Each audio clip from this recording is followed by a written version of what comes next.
याच्यावरती हा पण IMP टॉपिक आहे, सगळीकडेच याच्यावरती एक क्वेश्चन हमखास येत असतो. ठीक आहे, मग याच्यातल्या टर्मिनॉलॉजी, डेफिनेशन, शब्दामध्ये डेफिनेशन चेंज होते. ठीक आहे, सेम स्पेसिस, डिफरंट स्पेसिस, याच्यावरून डेफिनेशन चेंज होत असते.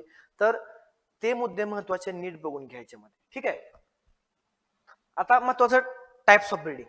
The process of creating a new breed with superior character in the offspring is called as animal breeding. Definition आहे. कुठल्या ब्रीडिंग आहेत? सिस्टम ऑफ ब्रीडिंग दोन प्रकारचे आहेत, inbreeding, outbreeding. Inbreeding मध्ये परत दोन मेथड आहेत, क्रॉस ब्रीडिंग आणि लाईन ब्रीडिंग. ठीक आहे, बघा इन ब्रीडिंग मध्ये क्रॉस ब्रीडिंग, लाईन ब्रीडिंग. म्हणजे line breeding is a type of inbreeding किंवा cross breeding is a type of inbreeding.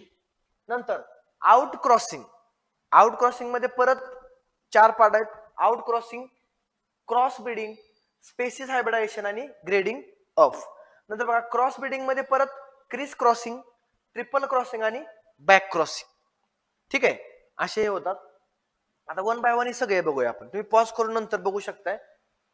In breeding काय असतं? इन नावा विदिन द स्पेसिस, म्हणजे when breeding is between animals of the same breed is called as inbreeding. Same breed मध्ये breeding केलं त्याला म्हणायचं inbreeding. Inbreeding increases homozygosity. आहे तशा लाईन देतील, डेफिनेशन काय होतं ट्रू ऑर फॉल्स ओळखा किंवा राईट स्टेटमेंट ओळखा किंवा रॉंग ओळखा, असं देतील की इन ब्रीडिंग इन्क्रीजेस हेट्रोझायगोसिटी. ठीक आहे, तर ते तुम्हाला लक्षात आलं तर तुम्ही व्यवस्थित लिहू शकता, क्वेश्चन टॅकल करू शकता. बघा, inbreeding exposes harmful recessive genes that are eliminated by selection. नंतर accumulation of superior genes and elimination of less desirable genes. परत हे काय करतात? आता बघा, inbreeding usually reduce the fertility and even productivity which is called as inbreeding depression. तर हे होऊ शकतं की inbreeding leads to inbreeding depression. Continuously त्याच ब्रीडमध्ये ब्रीडिंग होत गेलं तर काय होतं? त्याच्यामधल्या सुपेरियर क्वालिटी याच्या बंद होतात आणि इन्फिरियर क्वालिटी अक्युमुलेट होतात. त्याला म्हणायचं इनब्रीडिंग डिप्रेशन. हा क्वेश्चन एक्झामला IMP आहे, लक्षात ठेवा. इनब्रीडिंग डिप्रेशन कशामुळे होतं? इनब्रीडिंग मुळे.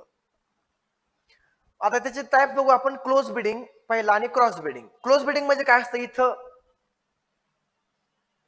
ठीक आहे, क्लोज ब्रीडिंग मध्ये काय करतात? Meeting up. याच्या डेफिनेशन वरती क्वेश्चन आतापर्यंत आलेले आहेत. इथं काय करतात बघा, क्लोज ब्रीडिंग मध्ये काय करतात? Mating of full sister to full brother, sire to his daughter और डॅम टू हर सन. मग क्लोज आहे म्हणजे रिलेटेडच असतात, त्यावेळेस त्याला म्हणायचं close breeding. Close breeding should be usually both parents are of outstanding performance. Male आणि फिमेल दोन्ही पॅरेंट आउटस्टँडिंग परफॉर्मन्स आहेत, तर तिथे काय करतात? क्लोज ब्रीडिंग करतात. याचे ऍडव्हान्टेजेस नंतर तुम्ही बघून घ्या. Uniform progeny increase. ह्याचे ऍडव्हान्टेजेस आणि डिसएडव्हान्टेजेस ह्याच्यावर पण क्वेश्चन येऊ शकतो, ते थोडं रीड करा नंतर पॉज करून.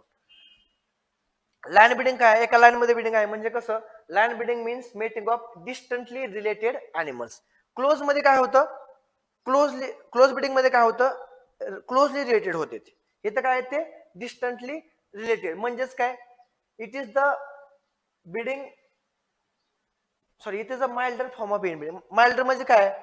इथं खूप जवळचे अॅनिमल नाही आहेत, चुलत वगैरे वगैरे असं, त्याच्यानुसार. म्हणजे बघा, land breeding means mating of related animals म्हणलं का क्लोज आलं, पण डिस्टंटली रिलेटेड म्हटलं का काय येतं? लाईन ब्रीडिंग येतं. It is a milder form of inbreeding, mating of half brother and half sister, cousin, grandson with granddam, increases homozygosity and decreases heterozygosity. बघा, लक्षात ठेवा, इनब्रीडिंग मध्ये होमोझायगोसिटी वाढणार आहे, बरोबर आहे, इनब्रीडिंग मध्ये. आणि आउटब्रीडिंग किंवा क्रॉस ब्रीडिंग मध्ये काय होणार आहे? हेट्रोझायगोसिटी वाढणार. ऍडव्हान्टेजेस डिसएडव्हान्टेजेस बघून घ्या. आता आउटब्रीडिंग, दुसरा टाइप आहे outbreeding. Outbreeding is defined as mating of unrelated. Inbreeding मध्ये रिलेटेड शब्द येणार, मग तो क्लोजली रिलेटेड आणि डिस्टंटली रिलेटेड हे दोन महत्वाचे मुद्दे आहेत त्याच्यामध्ये. इथं अनरिलेटेड म्हणलं का आउटब्रीडिंग डोळं झाकून लिहायचं. ठीक आहे. Crosses between different breeds are called as different म्हणलं तरी पण आउटब्रीडिंग लिहू शकता तुम्ही. ठीक आहे, क्लोजली रिलेटेड असू द्या किंवा डिस्टंटली रिलेटेड, तिकडं इनब्रीडिंग मध्ये येणार. टाइप्स ऑफ आउटब्रीडिंग बघितलं आपण. Out crossing, cross breeding, grading of आणि स्पेसिस हायब्रिडायझेशन. या सगळ्यांच्या डेफिनेशन महत्वाचे आहेत. ओके, आता आउट क्रॉसिंग, आउट म्हणलेलं आहे बघा, म्हणजे बाहेर आहे खूप.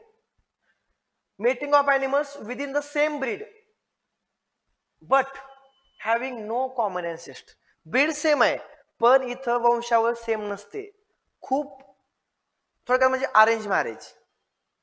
अरेंज मॅरेज पण म्हणण्यापेक्षा काय असतं की पाहुण्याला मध्ये ज्यावेळेस मावशीचा मुलगा वगैरे असतं, सॉरी मावशीचा म्हणून सॉरी आत्याचा मुलगा, मामाची मुलगी वगैरे वगैरे ह्याचे टर्म वापरतो आपण. तर त्यावेळेस कसं असतं ते क्लोज ब्रीडिंग झालं. ठीक आहे. इथं काय स्पेसिस सेम असतं पण ते त्यांचे अँसेस्टर कॉमन नसतात on either side of their pedigree up to 4 to 6 generation. Pedigree म्हणजे अँसेस्टरचं रेकॉर्ड असतं. तर मागच्या 4 ते 6 वर्षात त्यांचा कुठंच काय आलेला नसतो, संबंध आलेला नसतो, अशा असतात. It is the best breeding method for animals that are below average in productivity in the milk production. त्याच्या ॲडव्हान्टेजेस डिसॲडव्हान्टेजेस बघून घ्या, फक्त डेफिनेशन महत्वाची बघायची. ठीक आहे. आता cross breeding. Cross breeding is the mating of animals of different well established breeds of the same species. हे लक्षात ठेवा. क्रॉस ब्रीडिंग काय आहे? Mating of animals of different well established breeds of the same species. और काय म्हणले? Mating of superior male of one breed and superior female of the another breed. हे महत्वाचं. स्पेसिस सेम आहे, okay, is called as cross breeding. HF आणि देवणीचा cross करून आपण होल्डिओ बनवलेलं बघितलं होतं तसं. Methods of cross breeding. आता क्रॉस ब्रीडिंगच्या मेथड बघा. पहिले आहे टू ब्रीड क्रॉसिंग. इथं mating of two different breeds to produce cross breeds. इथं एचएफ आणि देवणीचा होल्डिओ बनवला. 3 ब्रीड्स जर्सी गिर, तिच्यापासून जो F1 भेटेल तिचा कोणासोबत केला? एचएफ सोबत केला. F2 मध्ये एचएफ आणि जर्सी आणि गिर तिन्ही पण आलं बघा. ठीक आहे. याला म्हणायचं 3 ब्रीड क्रॉसिंग. एकदमच 3 ब्रीड वापरत नाहीत, आधी 2 वापरतात. त्यांच्यापासून जे येईल त्याचा क्रॉस तिसऱ्या सोबत करतात. त्या तिन्ही पासून लास्टला बघा 50-25-25 एचएफ 50%, जर्सी 25 आणि गिर 25. बहुतेक फुले त्रिवेणीचा क्रॉस आहे, बरोबर. बॅक क्रॉस तुम्ही हे बघितलं ह्याच्यामध्ये बॉट मध्ये. डेफिनेशन बघा. Mating of cross breed female to one of its pure breed parents. आता बघा एचएफ आणि देवणी यांच्यापासून भेटला F1. ह्या F1 चा याच्यामधला एका फिमेल सोबत क्रॉस करायचं एचएफ सोबत, त्याला म्हणायचं बॅक क्रॉस. रोटेशनल क्रॉस कसा असतो बघा. Mating of hybrid with 2 different breed in alternate manner. आता बघा एचएफ चा क्रॉस देवणी सोबत केला, बरोबर. F1 भेटला एचएफ देवणी. परत एचएफ आणि देवणी या दोन्ही मधला जो F1 आहे त्याचा क्रॉस देवणी सोबत केला, F2 भेटला. परत त्याचा म्हणजे बघा ह्या 2 पॅरेंट्सचा सेपरेट क्रॉस केला परत, बरोबर. म्हणजे काय केलं? एचएफ देवणी पासून F1 भेटला, त्याचा देवणी सोबत केला आणि परत त्या दोन्हीचा एचएफ सोबत केला, F3 भेटला. ठीक आहे. हा क्रॉस म्हणजे क्रिस क्रॉस म्हणला आपण त्याला. ठीक आहे. म्हणजे अल्टरनेट मॅनर म्हटल्यावर. आणि पुढचं आहे बघा triple crossing. Mating of hybrid with 3 different breeds in rotational manner. मग असे 2 डिफरंट ब्रीड होता, इथं 3 डिफरंट. आता बघा एचएफ देवणी चा क्रॉस कोणासोबत केला? जर्सी सोबत केला. त्यांच्यापासून जो F2 भेटला त्याचा परत देवणी सोबत आणि परत एचएफ सोबत, अशा 3 ब्रीड सोबत सेपरेटली क्रॉस केला म्हणून त्याला काय म्हणलं? ट्रिपल क्रॉसिंग म्हटलेलं आहे. ठीक आहे. हे म्हणजे अवघड मधले अवघड क्वेश्चन येणार आहे, तर ते कुठले असे येऊ शकतात. ठीक आहे. थोडी जम्बलिंगची. थोडंसं पॉज करून जर तुम्ही नीट बघितलं तुम्हाला समजून येईल ते. ओके. आता ग्रेडिंग ऑफ नावाचा ग्रेडिंग ऑफ ह्याच्या डेफिनेशन वरती क्वेश्चन आलेला येऊ शकतो अजून. Grading of is defined as mating of pure breed sire with nondescript female. आता फिमेलचं डिस्क्रिप्शन काहीच माहित नसतं, फक्त त्या प्युअर ब्रीड सायर मधले काही कॅरेक्टर आपल्याला त्या फिमेल मध्ये इंट्रोड्यूस करायचे असतात, म्हणून ग्रेडिंग अप करतात. Okay. After generation till the progenies are reaching nearly to 98 to 99% inheritance of original breed. म्हणजे त्या प्युअर ब्रीडचे सगळे कॅरेक्टर येऊपर्यंत काय करत राहतात? मीटिंग करत राहतात. ठीक आहे. कशासाठी करतात, का करतात ते एकदा बघा नंतर. Interspecific hybridisation. इथं काय आता नाव झालंय इंटर म्हटलं का बिटवीन 2 असतं आणि इंट्रा म्हटलं का विदिन सिंगल त्याच स्पेसिस मध्ये. तर इंटरस्पेसिफिक हायब्रिडायझेशन काय बघा. The process in which male and female of different species of animals are mated is called as interspecific hybridization. तुम्ही बघू शकता इथं जॅक अँड मेयर पासून मूल तयार झाला, स्टॉलियन आणि जॅनेट पासून हिनी तयार झाले, म्हणजे मेल हॉर्स आणि फिमेल डॉंकी आहे इथं, आणि इथं मेल डॉंकी आणि फिमेल हॉर्स यांच्यापासून म्यूल खेचर तयार केलं त्यांनी. नंतर सेम हिनी पण हॉर्स आणि डॉंकीचाच क्रॉस आहे, फक्त काय केलं मेल आणि फिमेल चेंज केलं. इथं मेल डॉंकी आणि फिमेल हॉर्स वापरला होता. हिनीसाठी काय केलं मेल हॉर्स आणि फिमेल डॉंकी वापरली. ठीक आहे, त्याला हिनी म्हणतात. आता बघा युरोपियन कॅटल आणि अमेरिकन बफेलो यांचा काय झालं कॅटलो बनवला. काय बनवला कॅटलो. स्टॉलियन आणि फिमेल झेब्रापासून काय बनवलं झेब्रॉइड बनवलं. ठीक आहे, ऍडव्हान्टेजेस वाचून घ्या नंतर यांचे. महत्वाचं डिसएडव्हान्टेज एकच आहे, प्रोजेनी इज युजली स्टराईल. जे खेचर तयार झालेलं आपण बघितलं ते खेचर कसं असतं स्टराईल असतं. सिलेक्शन सिलेक्शन करतात ज्याच्यामध्ये टॉपचे कॅरेक्टर आहेत तसे. सिलेक्शन डेफिनेशन काय करू शकतो आपण, selection is defined as process in which certain individuals in population are preferred over other for production of offspring of the next generation. Selection केलं जातं आणि त्या सिलेक्शन केलेल्याचं ब्रीडिंग केलं जातं नंतर. बघा डेफिनेशन एकदा, defined as the process in which certain individuals in population are preferred over other for producing offspring of the next generation. आता सिलेक्शन दोन प्रकारचं असतं, नॅचरल सिलेक्शन आणि आर्टिफिशियल सिलेक्शन. नॅचरल सिलेक्शन मध्ये काय असतं की तो अॅनिमल स्वतः सर्वाइव्ह होतो नेचरमध्ये, नेचर त्याला सर्वाइव्ह करतं. कसं, it is a selection of animal by nature on the basis of survival of the fittest. जे डार्विनने सांगितलेलं प्रिन्सिपल आहे सर्वायवल ऑफ फिटेस्ट, बरोबर. तर त्या प्रिन्सिपलनुसार नेचर काय करतं, जे जनावर जे अॅनिमल फिट आहे ते सगळ्या अॅनिमलसाठी लागू होते इन्क्लुडिंग ह्युमन बिंग. जो अॅनिमल फिट आहे, जो स्वतःला अकॅडमिक एन्व्हायरमेंट अडॅप्ट करतो, तिथं नेचर त्या अॅनिमलला सिलेक्ट करतं. ठीक आहे. दुसरं आहे आर्टिफिशियल सिलेक्शन. इथं मॅन्युअली सिलेक्ट केलं जातं. It is the selection of animals by human intervention by adapting different basis of selection. कुठले कुठले बेसिस ऑफ सिलेक्शन तीन आहेत, इंडिव्हिज्युअल सिलेक्शन, पेडिग्री सिलेक्शन आणि प्रोजेनी सिलेक्शन. इंडिव्हिज्युअल मध्ये काय केलं जातं, it means the selection of individuals on the basis of their phenotypic characteristics. तिचा आणि मोस्ट कॉमन आहे बाबा, हा ही या गायीनं चांगले दूध दिले आतापर्यंत त्यामुळे ही ब्रीड चांगला आहे असं आपण काय करतो इंडिव्हिज्युअली त्याला सिलेक्ट करतो आपण. पेडिग्री मध्ये काय केलं जातं, त्या स्पेसिसचं काय केलं जातं रेकॉर्ड मेंटेन केलं जातं आणि त्या रेकॉर्ड नुसार ते सिलेक्ट केलं जातं. पेडिग्री सिलेक्शन म्हणतात, ते बॉट मध्ये कन्सेप्ट तुम्ही शिकलेला आहात.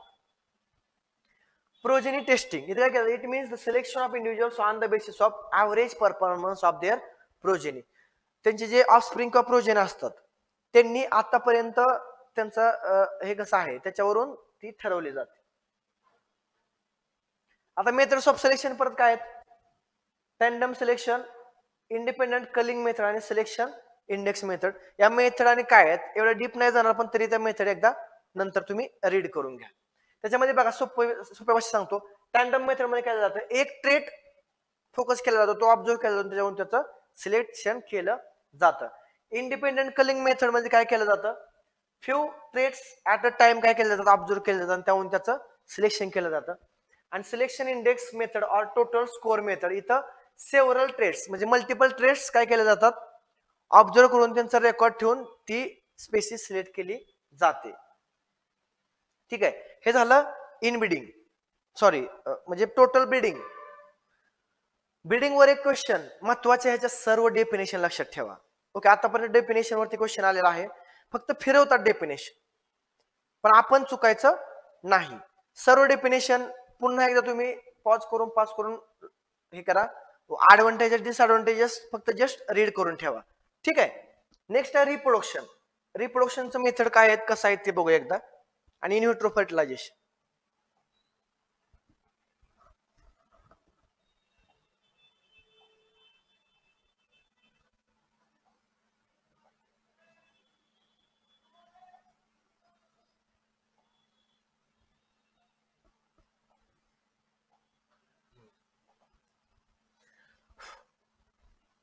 हा पण महत्वाचा, हा कुठला नोट्स मध्ये वगैरे तुम्हाला जास्त हा कंटेंट भेटणार नाहीये. म्हणजे हे जे काही स्लाइड आहेत त्या महत्वाच्या तेवढ्याच बघून जावा, त्याच्या बाहेर एकही क्वेश्चन येणार नाही. ओके, म्हणजे तेवढा सगळीकडून तो कन्सेंट मर्ज केलेला आहे म्हणून सांगतो तुम्हाला. ठीक आहे. Subject animal husbandry and dairy science. ठीक आहे, ठीक आहे. आता सिलेबस पॉईंट मध्ये आपण anatomy physiology of reproductive system बघणार आहे आज. ठीक आहे. प्रिव्हियस इयरचे क्वेश्चन हा मी ते हे करून तुम्ही नंतर जस्ट पॉज करून व्हिडिओ बघा. ठीक आहे. आता मेलची रिप्रोडक्टिव्ह सिस्टीम महत्वाचे. मेलची रिप्रोडक्टिव्ह सिस्टीम मध्ये 3 पार्ट्स असतात. प्रायमरी सेक्स ऑर्गन्स म्हणजे टेस्टिकल्स, सेकंडरी सेक्स ऑर्गन्स एपिडिडायमिस, वास डिफरन्स आणि पेनिस. ठीक आहे. आणि ऍक्सेसरी सेक्स ग्लँड. ह्याच्यावरती सगळं क्वेश्चन येऊ शकतो. Which of the following is the secondary sex organ in the male. ठीक आहे. तर हे आहे ऍक्सेसरी सेक्स ग्लँड 3 असतात. सेमिनल वेसिकल, प्रोस्टेट ग्लँड आणि बल्बोयुरेथ्रल ग्लँड. वन बाय वन सगळ्याचं फंक्शन काय सगळं बघूया आपण. हे रिप्रोडक्टिव्ह सिस्टीम आहे बुलची. हे तर बघू शकता त्याच्या सेम ह्युमन बिंग सारखंच त्यांचं म्हणजे जे सिक्वेन्स असतो सेम तसा असतो बघा. इथं स्क्रोटम असतो. स्क्रोटमच्या आतमध्ये टेस्टिकल्स असतात. तिथून पुढे गेलं का वास डिफरन्स असतो. वास डिफरन्स पासून पुढे urinary bladder. Okay, same human being मध्ये पण युरिनरी ब्लॅडर पासून वास डिफरन्स जात असतो. नंतर पुढे गेलं का सेम सेमायनल व्हेसिकल्स, पुढे दुसरे ग्लँड प्रोस्टेट ग्लँड आणि त्याच्या पुढे काउपर्स ग्लँड. अशा 3 ग्लँड एका सिक्वेन्स नसतात. ठीक आहे. नंतर इथं बघू शकता रिट्रॅक्टर मसल्स आहेत. त्याचा रोल या एका ट्यूब मध्ये नाहीये, ती सेपरेट पार्ट आहे जो इथं कनेक्ट झालेला आहे. इथून बघू शकता तुम्ही प्रोस्टेट काउपर्स ग्लँड पासून पुढे युरेथ्रा पासून इथं सिग्मॉइड फ्लेक्चर. हे जे एस शेप्ड फ्लेक्चर आहे त्याला म्हणले सिग्मॉइड फ्लेक्चर. आणि मग पुढे आल्यानंतर पेनिस आहे. ठीक आहे. आपण वन बाय वन त्याच्या हे बघूया. हे बघा टेस्टिस सस्पेंडेड असतात कशामध्ये, स्क्रोटम मध्ये बाय स्पर्मॅटिक कॉर्ड 2 इन नंबर. याच्यामध्ये जर्म सेल आणि सर्टोरी सेल्स नावाचे 2 सेल असतात. तर जर्म सेल पासून स्पर्म तयार होतात आणि सर्टोरी सेल्स पासून किंवा सर्टोरी सेल्स मदर सेल म्हणून काम करतात आणि ते काय करतात स्पर्मला नरिश करत असतात. आता बघा ह्याच्यामध्येच एक लीडिंग सेल नावाचे सेल असतात आणि त्या सेल काय करतात, टेस्टिस मध्ये ज्या सेल असतात त्या काय करतात, त्या एक हार्मोन तयार करतात. त्याला म्हणायचं मेल सेक्स हार्मोन टेस्टेस्टेरॉन किंवा अँड्रोजन. ठीक आहे. परत तुम्ही जर सिक्वेन्स बघितला टेस्टिस पासून बाहेर जो ट्युब्युलर सिक्वेन्स आहे तो कसा आहे बघा. सर्वात पहिल्यांदा सेमिनिफेरस ट्युब्युल्स, तिथून पुढं रेटी टेस्टिस, तिथून पुढं वास डिफरन्स, नंतर पुढं इपिडायमिक्स असा. सगळ्यात बाहेर येतं इपिडायमिक्स. आता ते बघूया आपण इथं सुद्धा बघू शकता. हे बघा हे असतात सेमिनिफेरस ट्युब्युल. ते एकत्र येतात तिथं वासी प्रंशिया. ठीक आहे. नंतर बाहेर येतं इपिडायमिक्स. ठीक आहे. आत रेटी टेस्टिस पण आहेत. फंक्शन काय आहे टेस्टिसचं फंक्शन विचारू शकतात. Production of male gamete sperm आणि production of male hormone testosterone. ठीक आहे. इपिडायमिक्स हे सी शेप्ड कव्हरिंग असतं टेस्टिसच्या वर. त्याचं फंक्शन काय असतं, त्याचे 3 पार्ट्स असतात, हेड, बॉडी आणि टेल. ठीक आहे. कॅपूट, अजून त्याला कॉर्पस आणि टेलला काय म्हटलं त्यांनी कोडा, असे 3 टर्म आहेत. तर त्याच्या वेगवेगळ्या फंक्शन तुम्हाला क्वेश्चन पाडला आहे ह्याच्यामध्ये विचारलेला आहे की स्पर्मचं नरिशमेंट डेव्हलपमेंट वगैरे कुठं होतं, तर ते इपिडायमिक्स मध्ये होत असतं. ठीक आहे. ते तुम्ही एकदा हा स्लाइड नंतर बघून घ्या. फंक्शन बघा maturation of sperm, tail of epididymis serve as a storehouse of sperm, contraction of diluted sperm, suspension पण इथंच होत असतं. ठीक आहे. स्क्रोटम काय करतात, टेस्टिसला होल्ड करतात आणि टेस्टिस मधलं टेम्परेचर रेग्युलेट करतात. ते नंतर रीड करून घ्या तुम्ही. हे बघू शकता तुम्ही टेस्टिस हा इपिडायमिक्स आणि हा वास डिफरन्स. ठीक आहे. नंतर हा बघा हेड आहे, याचा बॉडी आहे आणि टेल आहे. हेड मध्ये त्याचं नरिशमेंट वगैरे डेव्हलपमेंट वगैरे होते आणि टेल मध्ये तो काय होतो स्टोअर केला जातो इपिडायमिक्स. ठीक आहे. नंतर वास डिफरन्स हे एक ट्यूब असते, काय करते टेस्टिस पासून युरेथ्रा पर्यंत स्पर्मला घेऊन जात असते. ठीक आहे. इथे बघू शकता तुम्ही, हे बघा हे आहे वास डिफरन्स. ठीक आहे. आणि पुढे मग पेनिस. एस चे पुढं एक फ्लेक्चर असतं, सिग्मॉइड फ्लेक्चर म्हटलं आहे त्याला. आणि पुढं जे हे टोक असतं याला ग्लान्स पेनिस पण म्हणतात. याचं फंक्शन काय असतं, organ of copulation in male. ठीक आहे. ऍक्सेसरी सेक्स ग्लॅन्ड 3 आहेत. कोणत्या कोणत्या? सेमिनल वेसिकल, प्रोस्टेट ग्लॅन्ड आणि बल्बोयुरेथ्रल ग्लॅन्ड्स और काउपर ग्लॅन्ड. ठीक आहे. सेमिनल वेसिकलचं काम काय असतं? Seminal production of seminal fluid which is rich in fructose and citric acid. ज्यावेळेस स्पर्म व्हजेनामधून, सर्व्हिक्स मधून, युटेरस मधून इथं चाललेलं असतात, कुठं अँपुला, साइट ऑफ फर्टिलायझेशन, तोपर्यंत त्यांना एनर्जी लागत असते. आणि ती एनर्जी कोण प्रोव्हाइड करतं? फ्रुक्टोज प्रोव्हाइड करतं. आणि ते फ्रुक्टोज कुठं असतं? सेमायनल वेसिकलच्या सेमायनल फ्लुइड मध्ये असतं. ओके. नंतर आहे prostate gland. Prostate gland secret prostate fluid किंवा प्रोस्टॅटिक फ्लुइड. कुठं असते ती? Situated at the junction between neck of the bladder and beginning of urethra. त्या जंक्शनला आहे, बघितलेलं आपण, युरिनल ब्लॅडर आणि युरेथ्राच्या मध्ये. त्याचं त्यात काय काय असतं? प्रोटीन्स, एन्झाइम्स आणि मिनरल्स असतात. त्यांच्यापासून काय बनतं? सिमेन बनतं. ठीक आहे. सिमेन मध्ये 10% काय असतात? स्पर्म असतात. 90% काय असतात? Secretion of various glands. ठीक आहे. तुम्ही तर हे नंतर डायग्राम बघून घ्या. प्रोस्टेट ग्लॅन्ड, काउपर्स ग्लॅन्ड वगैरे वगैरे कुठं आहेत. ठीक आहे. आता फिमेल रिप्रोडक्टिव्ह सिस्टीम, ह्याच्यामध्ये पण same primary sex organs, reproductive tract आणि external genitalia. Primary sex organ ovaries असतो. Reproductive tract fallopian tube, uterus, cervix आणि व्हाजायना. एक्सटर्नल जेनाटालिया व्हेस्टिब्युल, क्लायटोरिस आणि वुल्वल लिप्स असतात. आणि क्वेश्चन काय आहे, हिच्या पण सेम ओव्हरी काय तयार करते, काय सिक्रेट करते, कुठल्या सेल असतात वगैरे वगैरे. हे बघा फिमेल ची रिप्रोडक्टिव्ह सिस्टीम आहे, जी स्टार्ट होते, तुम्ही बघू शकता इथं इथं हे आहेत ओव्हरीज. ओव्हरीज पासून हे आहे फॅलोपियन ट्यूब. ठीक आहे. फॅलोपियन ट्यूब नंतर हा आहे युटेरस. ठीक आहे. युटेरस पासून पुढे गेला हे आहे सर्व्हिक्स, नंतर हा आहे वजेना.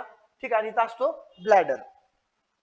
आता एक लक्षात ठेवा, मेल मध्ये युरेथ्रा हा दोन्हीसाठी कॉमन पॅसेज असतो.